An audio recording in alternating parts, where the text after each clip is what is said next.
Thank you, folks. For those of you that just tuned out, I want to ask this question. Is the Patriot Act unpatriotic? David? The question isn't, is it unpatriotic? That's completely open to interpretation anyway. And really, who gives a shit about what some lame country and western singer thinks? No. The question is whether it's unconstitutional, and the answer is yes. Sunda! The Patriot Act is definitely patriotic. It's fine. It's not going to affect, me or any of us unless your name is Ahmed, and if it is, you're probably up to something. Greg! I have a big problem with the surveillance provisions of the Patriot Act because it says very clearly right in the Constitution, if you want to go to your mosque to help plot the murder of thousands of civilians, you shouldn't have to whisper. Jim! I think the term unconstitutional is overused. If the U.S. Constitution is ever legitimately used to shield somebody involved in terrorism, then we should take it out of the Smithsonian and use it when we run out of toilet paper. You're as fresh as paint. Dave, what do you think? How much freedom are you willing to give up for this? Well, any or none? Okay, let me say this. I mean, let's keep the focus on what's truly important here, and that is if this disallows me to access internet porn, then seriously, you can lock up as many innocent Muslim Americans as you want, all right? I mean, really, who cares about them except a handful of uppity Jews, really? But, okay, when you come after an innocent white man's internet porn, then you're coming after Lady Liberty herself. But that is I agree with the ACLU. I think they really have their finger on the pulse of the nation. I mean, because when a bunch of savages fly a plane into your office building, the most important thing is that the charities and individuals that funded the attack are protected. I mean, that really is. I think you're being sarcastic. No. All right. You know what? I was pretty worried about the Patriot Act too, and I thought, man, I don't want the government looking into my computer and my medical records and my library records, and then I realized, right, I'm not plotting a terrorist attack against the United States. This should probably work out fine for me. Yeah, but it's about abuse. It's about abusing it, and you mentioned slippery slope, and they've already tried to do a Patriot Act 2 or Patriot Act, whatever the sequel was called, Goes West, or, The Rise of the Machines, or whatever it was, but. Patriot Wedding. Yeah. And that was, a lot more extreme, and they would have gotten away with it if people hadn't, not simply the ACLU, but people hadn't gone, wait, and then, and people more than just the ACLU have been examining it against the Patriot Act, so. But, to me, the ACLU. The grapes. Good? The grapes are good. Yeah. I go for kind of a Roman emperor theme. A lot of people complained when I was eating the stupid cupcakes.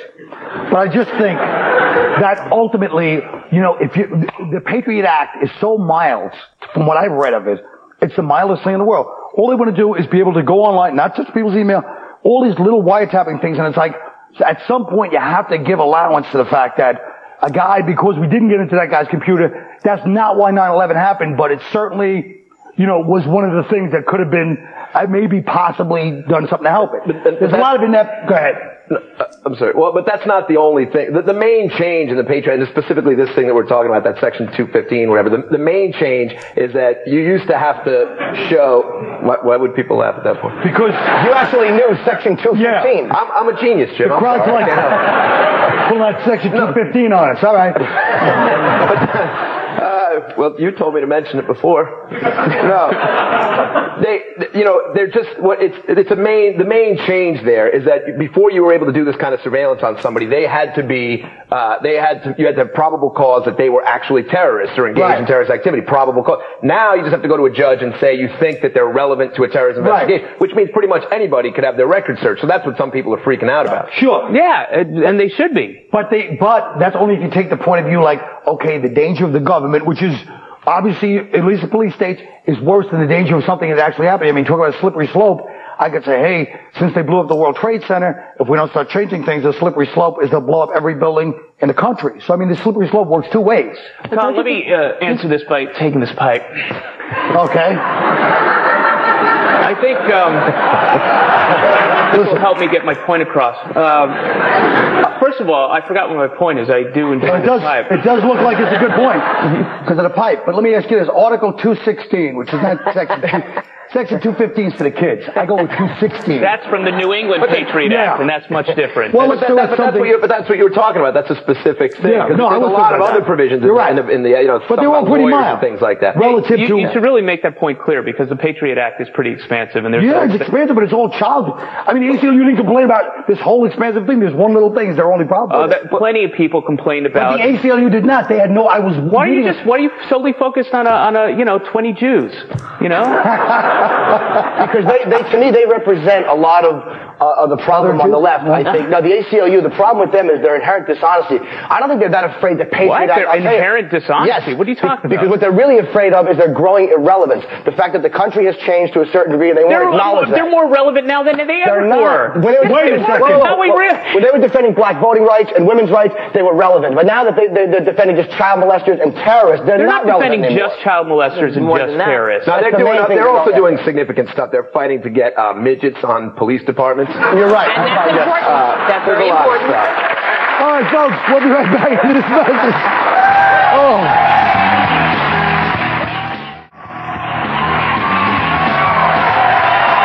All right. You know, folks, I'll be honest with you, people.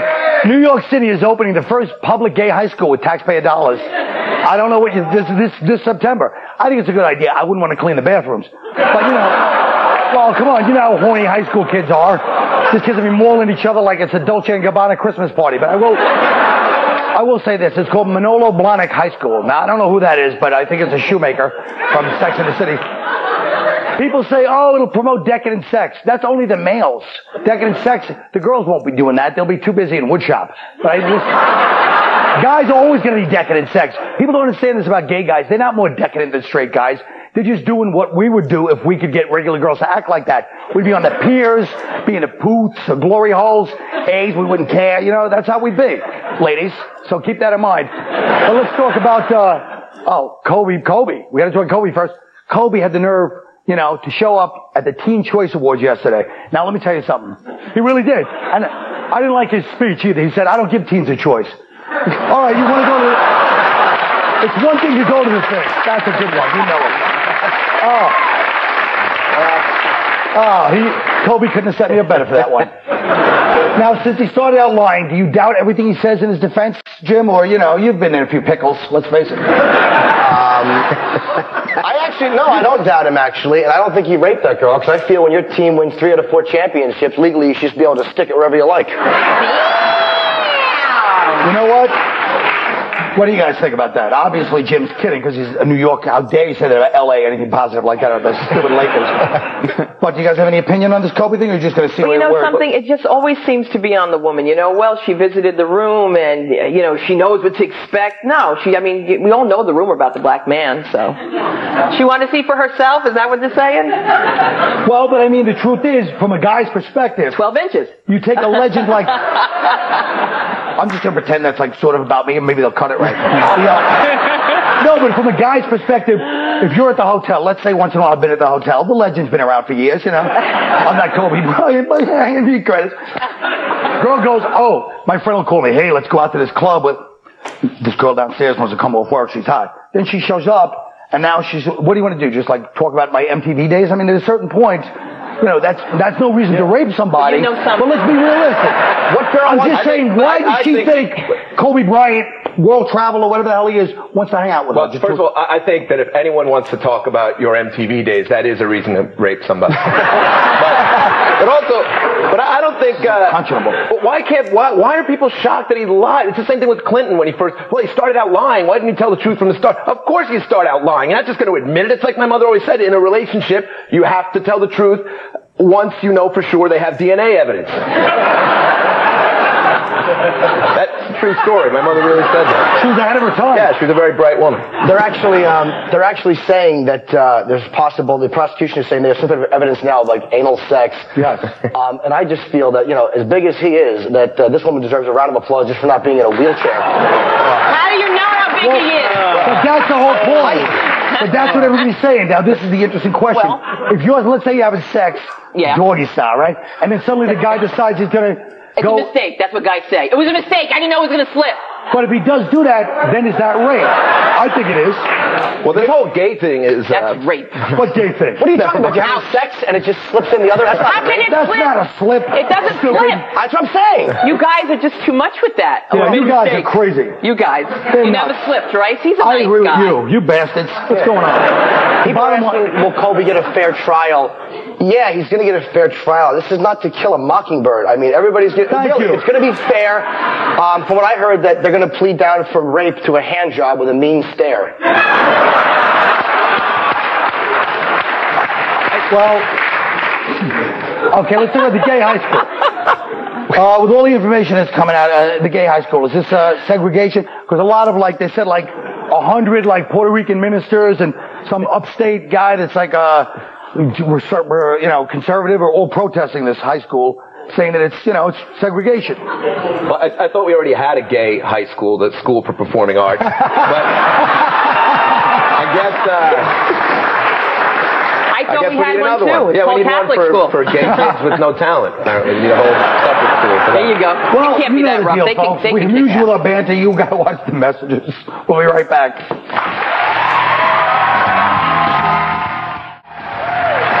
Okay. Whenever we're starting to feel good about our little production here, we log on to the Tough Crowd message board to get some humility. Occasionally, we like to respond to your venom on air. And to help me out today is Greg Giraldo. Hi, Greg. Hi, Colin. The posts that drive me crazy are from the anonymous jackasses who think we suck and that they ought to be on the panel to show us how it's done. Oh, yeah? Well, a few weeks ago, we contacted about a dozen message board braggarts and offered them to come on this show live and read their posts. Most of these spineless jellyfish did not respond. We're talking right in the area. Only two had the balls to write back, and one of them had the balls to show up. Please welcome Azam.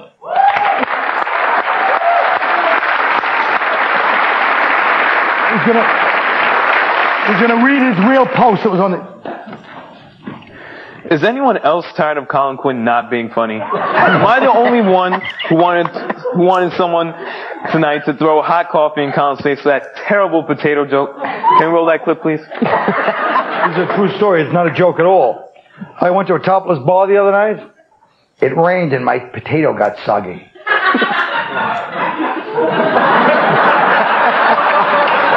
Oh, well, I certainly can't argue with that, but I don't appreciate the fact that you're obviously a young man and, you don't understand the levels that I'm working at with the irreverence and the deconstruction of that joke. I understand that too, but you're probably more at home like cackling over Stickler, getting like American Pie in his balls on American Wedding 3, whatever the hell it is. Stifler. Well, I don't know, But I work on a lot of levels, and you're talking about one level, and I'd like to take you to that one level and kick you down the three flights. But listen to me. Okay, we'll get back to that. Greg, none of the people who slammed you online wanted to do it in person, including this one. Maybe he's heard about your Latin temper. Here's your next message. He's a typical vendido Hispanic when it's convenient, constantly struggling to gain the acceptance of Anglo-Americans.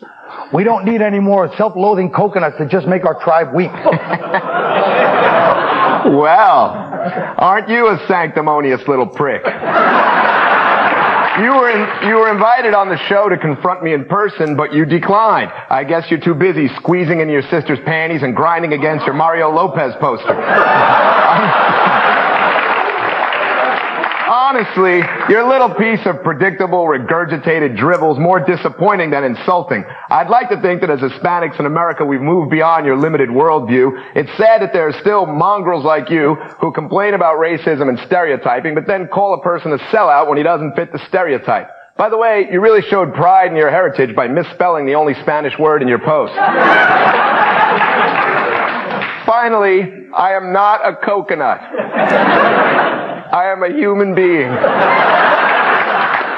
Coconuts are brown, hairy balls like the ones on your chin every night. I don't know. All right. Good one. That felt good. Pablo Neruda Cervantes would be proud of you. Wow. Yeah. Okay. Another guy? What's that? Was that the no, same no. guy? Pablo Neruda, Cervantes, Gabriel Garcia Marquez. All right, look. This is about as funny as my potato joke, apparently. But another message board brat wrote something about me after I said hip-hop shouldn't be taught at Harvard. So we're going to bring them out, and they're going to do the thing. Oh, you again. We're not making this up. It really is him both times. He really hates my guts. Okay, ready? Let's hear your little... Hip-hop is not a fad. This isn't disco, Colin. And wake up, because it's not the summer of '86. Maybe your old ass would enjoy some crappy music by Billy Idol, Boy George, or maybe Van Galen. But the rest of us don't. So keep your trap shut and watch more VH1. Let me explain. I like this kid. Oh, yeah, no, he's got spirit. But he's dead wrong. See, here's the problem with you, son. You grew up in a time when people just say, and you honestly want hip-hop. You want Harvard, this hallowed institution where aggravating comedy writers come out of. All these kids. But do you want the professor to actually sit there and be like, start a class, okay, bitches ain't nothing but tricks and hoes. And with those words, Dr. Dre and Snoop ushered in a whole new genre. I mean, let's face the facts. Hip-hop belongs where it belongs, with you in the goddamn Bronx. Not in Harvard. Listen, he's from the Bronx. He's from Gun Hill. The show's almost over, so log in and get to work, you craven anonymous backstabbing cowards. We'll be right back.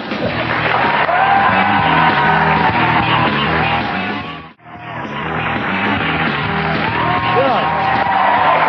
Oh, yeah. Yeah, honey, I said it. So what's the problem? As we mentioned earlier, New York will open the country's first gay high school. This will provide an important educational experiment and a theater department we can all be proud of. If you could design a high school for one group of kids, what would it be and what classes would you teach, Greg? I would open a school just for kids who plan on bringing a gun to class and shooting everybody. I'd try to help them overcome the abuse they got in their other schools. There'd be tough love lectures like, I'm not going to lie to you, you'll never get laid with that acne and that Dungeons and Dragons pouch tied to your belt.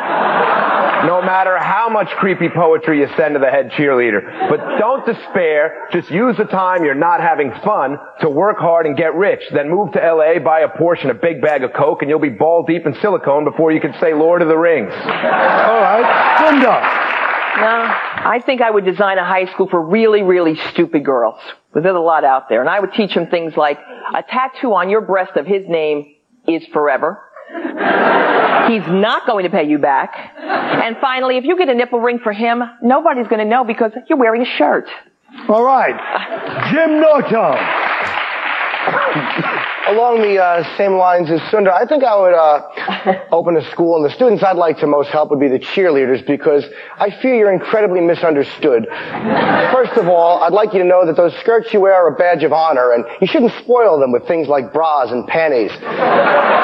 And that little powder you saw me sprinkling into your drink is nothing to be concerned about. Those little desires you have to put your head in your teacher's lap and make slurping noises are perfectly normal. And lastly, it's okay to keep secrets from mommy and daddy. And to all you consummate worrywarts, yes, technically you're still a virgin if you're only giving me the balloon nut.